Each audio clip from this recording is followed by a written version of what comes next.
Hey, so I'm Noah Elias. Thanks for watching. I'm so glad that you stopped by.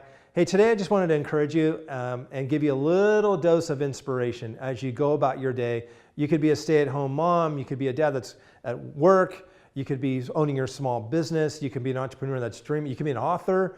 I don't care what line of and field of work that you're in. I just want you to take into consideration something. We all need inspiration, okay? We all need inspiration. And that's today's subject. The term inspiration can be deadly or it can be massive, life-giving when it comes to entrepreneurship and your creativity. Here's why. Now watch this. I meet a lot of entrepreneurs that say, hey, listen, I feel so inspired when I'm painting, and I feel so inspired when I'm writing my songs, and I get really juiced up, and then I go and I write, and it's really, really great. Well, here's what's going to be really interesting, and I'm just kind of foreshadowing for those creative entrepreneurs that are in business. They've been doing it for a while. What's going to happen is you're going to go through what's called a honeymoon phase in the beginning, but then you're actually going to be married to your craft for a while. And it's going to be really interesting to find out what's going to happen to your inspiration down the line in the marriage of your craft. So let's just kind of walk through this a little bit. Let's say you're a writer. Well, when you first began to write, or let's say you're a painter, writer, painter. When you first began to paint, it was like this honeymoon phase. You wanted to prove everything to everybody. Hey, I can prove how good I am when I paint. I can prove how good my technique is. I can prove my craft and show the world how good I am. And I can't wait to tell this series, this story through a series. That could be. But what's going to happen over time is that honeymoon phase phases out, and a couple things will happen. One, you're not just doing it as a hobby anymore. People are actually paying you for this. And now all of a sudden you're like, man, I got to show up and I got to get this thing done. Now it's a job, and it owns you. You don't own it. So it's not on your terms anymore. So what you were in love with, the idea of being inspired, I'm so inspired to do this artwork before, and now it's become just I show up and I have to do it. But there's a side of you when it comes to your inspiration. You're creating, let's say, all these commissions and orders, and you're creating art for people, or people are paying you really well for it. This is even corporate clients, massive companies that are validating you, saying, we want what you have. And you're going, great, I don't care how much the money. It's not my story. I don't feel inspired. That can happen. Meanwhile, your ideas, the stuff that's inspired you, the stuff that is in your journals, the stuff that's sitting on the side that you really want to create and you want to bring to market, ideas, products, those are all sitting camped away in your journal while you're building these other stories, but you don't feel inspired. So the blind spot is this. We say yes as entrepreneurs, we say yes to a lot of things that don't ultimately fulfill and inspire us, but we do it because we got to make some revenue. I totally get that. I've done that my whole career, where I've got certain things that underwrite my lifestyle in terms of keeping the burn rate going. But there's the other thing that you got to remember, that you have to treat yourself as a client, and you have to bring those dreams out of the journal, and you have to be able to fuel them and underwrite them. So two things help me stay inspired, and I want to help you. One, inspiration comes from making sure that you have a correct mindset and expectations. If you go into your day saying, even though I love what I do, like you're an artist, but what I'm doing during the day is art for somebody else, or I'm on somebody else's dime, or I'm telling their story, you're still doing art. So you can be really, really thankful. So at least you get to do what it is you love, which is art, but it happens to be for somebody else, but you do get some money. The cool thing is that can underwrite your inspiration for what you want to do on the side. But most do this. Most, the blind spot, the biggest blind spot of all, is that they wait for inspiration before they create. So this takes us into a whole nother league of creatives. Watch this. You started out, you were inspired. You were in the honeymoon phase. You started making some stuff. Somebody saw it. Hey, I like that. You started creating for them. But it's not your story anymore. Meanwhile, your dreams were sitting in your journal, just sitting there dying, wanting to be birthed, but you didn't have time for it.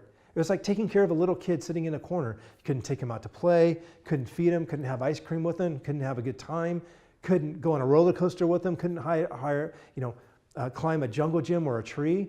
Just neglected. Your dreams were neglected. So when it comes to your stories, the inspiration just kind of starts to flatline. You went from yeah, and it just kind of plateaus and it dies off. Inspiration for me, after 30 plus years of writing, painting, entrepreneur, launching brands, and all of that, right? Knocking things down, making things happen. Inspiration is based on principle for me. No longer do I wait to create by just having inspiration. And let me rephrase that. If I only waited to create or do something or build something when I felt inspired, I probably wouldn't be doing it 80% of the time. I'd probably be doing it only about 20% of the time. So I want to encourage you. True creatives, true entrepreneurs have the discipline, and I put this in my book, discipline to show up, to get things done based on principle. Let's run an example. When you married your wife, when you married your spouse, you took a vow.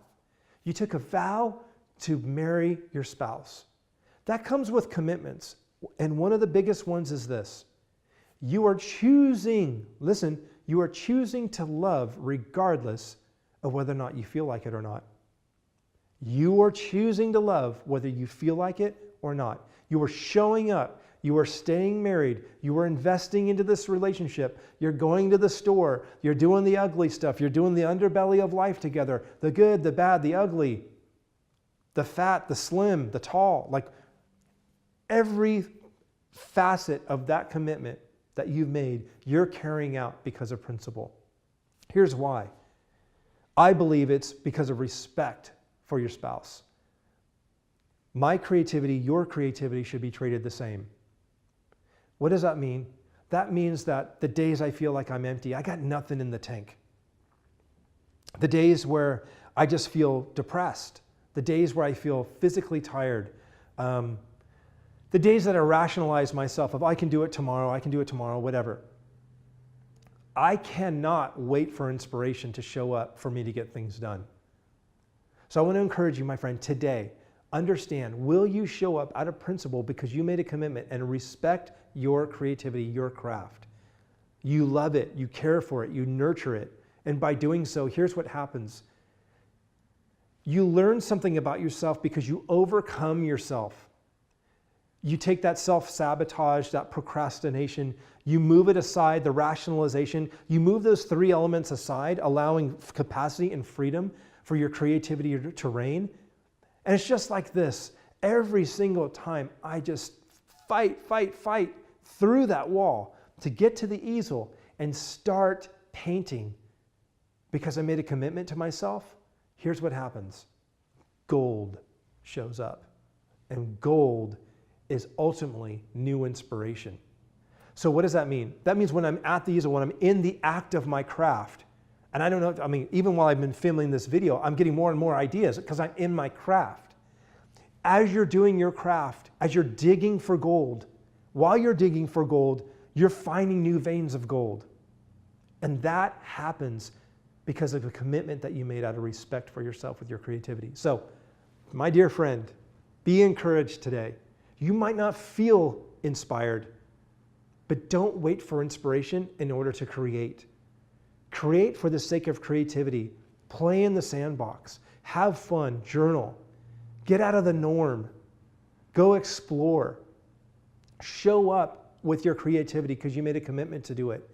When you're almost done with your book, or your chapters into your book, or you're writing that album, or you're building that business and you just feel like, man, it's been 2 years and nothing has scaled. Don't give up. Don't let the first romance and the honeymoon die off. You made a commitment to that love. Respect that love. Respect yourself. You're going to be so proud of yourself, and you can see yourself on the other side of that hurdle, that overcoming that personal sabotage. So be encouraged. Have an amazing day. I'm in your corner. Thanks for watching.